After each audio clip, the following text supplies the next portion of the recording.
Bruno Marchal, mental coach à Montpellier, par Skype, par téléphone quand vous êtes loin. Vous avez dans le descriptif de cette vidéo comment vous offrir un coaching. Alors vous savez que c'est un peu difficile parfois de s'y retrouver dans les vidéos et dans les coachs, etc. qui se trouvent sur Internet. Juste avant de commencer la série de vidéos que je vous ai indiquées, juste pour que vous compreniez, parce que beaucoup de personnes me demandent comment s'y retrouver. Vous avez finalement trois formes d'aide et de coaching. La première, c'est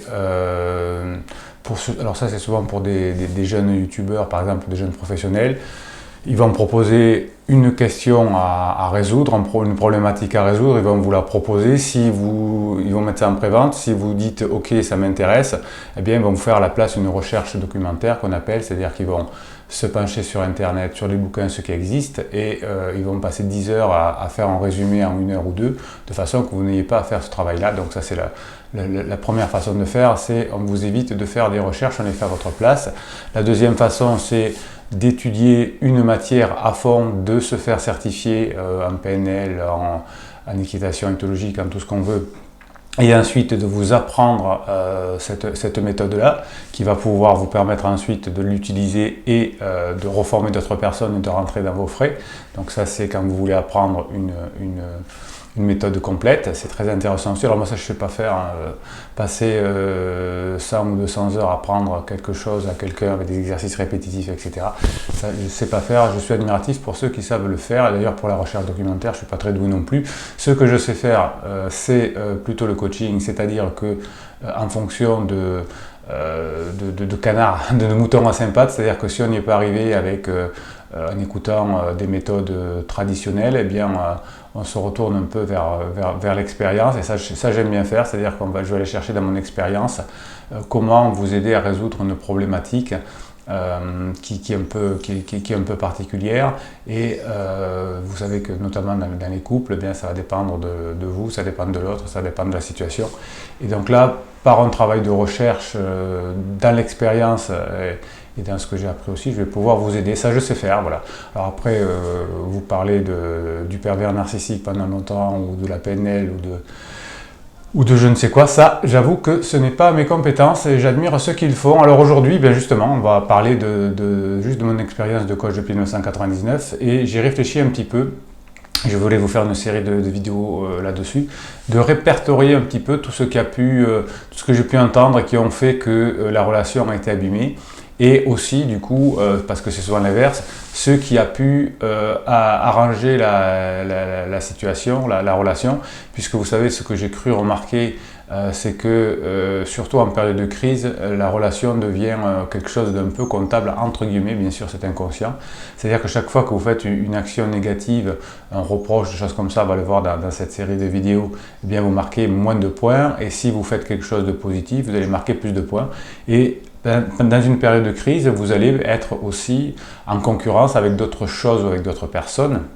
La personne qui est avec vous, bien, puisqu'elle est en crise, va se remettre en question, va remettre sa vie en question, et vous allez être en concurrence avec le fait de vivre seul, avec le fait de se laisser draguer par la voisine ou le voisin de bureau. Donc la personne est un petit peu dans une situation où il faut qu'elle trouve une solution, et inconsciemment ça devient un peu quelque chose de qu'est-ce qui est mieux pour moi, lui il est bien ou elle est bien, mais il y a ça, mais il y a ça, il y a ça, voilà. Donc c'est un peu ce que j'ai, ou complètement ce que j'ai remarqué depuis 1999, et quand on a compris ça, c'est pour ça qu'on a beaucoup de réussite avec cette façon de fonctionner dans les couples qui se remettent ensemble, c'est parce qu'on comprend les besoins de l'autre qui ne sont pas comblés et qui font des points négatifs. Alors, je vais vous faire une série de vidéos parce qu'il y a beaucoup de choses, j'ai travaillé pas mal ces derniers jours pour vous le trouver, pour faire ce résumé-là, et voilà, je vais vous le donner un petit peu en vrac. Alors j'ai pris quelques notes.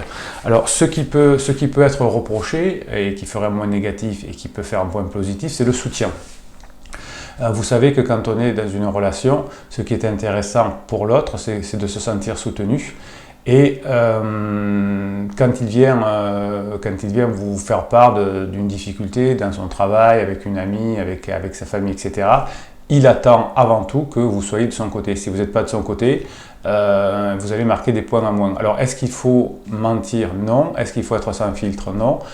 L'idée, c'est d'abord d'écouter, de comprendre, et au bout d'un certain temps, mais qu'au bout d'un certain temps, la personne va vous demander votre avis, qu'est-ce que tu ferais, qu'est-ce que tu me conseilles. C'est à ce moment-là qu'on peut donner un conseil, mais à partir du moment où la crise est partie, si tout de suite la personne vous décrit une situation et que vous donnez votre avis, surtout si vous n'êtes pas en adéquation avec la personne, ça peut se comprendre, vous pouvez penser qu'elle est en mauvais chemin, eh bien vous allez marquer des points négatifs et vous allez abîmer votre relation. Vous savez que soit on a raison, soit on améliore la relation, on ne peut pas avoir les deux en même temps.